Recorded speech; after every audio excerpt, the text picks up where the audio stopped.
ഇനി ഇന്നത്തെ ട്രെൻഡിങ് ഓഹരികൾ നോക്കുകയാണെങ്കിൽ ഒട്ടുമിക്ക മൂവ്മെന്റ് നടന്നിട്ടുള്ളത് ഫാർമ മേഖലയിലെ സ്റ്റോക്സിലാണ്. ടോറന്റ് ഫാർമ, ലോറൽസ് ലാബ്സ് എന്നീ സ്റ്റോക്സിലെല്ലാം നല്ലൊരു മൂവ്മെന്റ് ആണ് കാണാൻ സാധിച്ചിട്ടുണ്ട്. ലോറൽസ് ലാബ്സ് ഏകദേശം 1.8% മുന്നേറ്റം രേഖപ്പെടുത്തി. കൂടാതെ ന്യൂ ഹോൾ ടൈം ഹൈ ആണ് ഈ ഒരു സ്റ്റോക്ക് കറന്റ് രേഖപ്പെടുത്തിയിട്ടുള്ളത്. അങ്ങനെ വേറെ ഫാർമ ഓഹരികൾ നോക്കുകയാണെങ്കിൽ ടോറന്റ് ഫാർമയും 6.68% മുന്നേറ്റമാണ് കാണാൻ സാധിച്ചിട്ടുണ്ട്.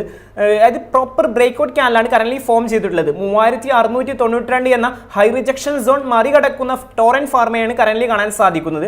അതുകൊണ്ട് തന്നെ ഈ ഒരു റാലി കണ്ടിന്യൂ ചെയ്യാനുള്ള പോസിബിലിറ്റീസ് ആണ് അനലിസ്റ്റുകൾ പങ്കുവെക്കുന്നത്.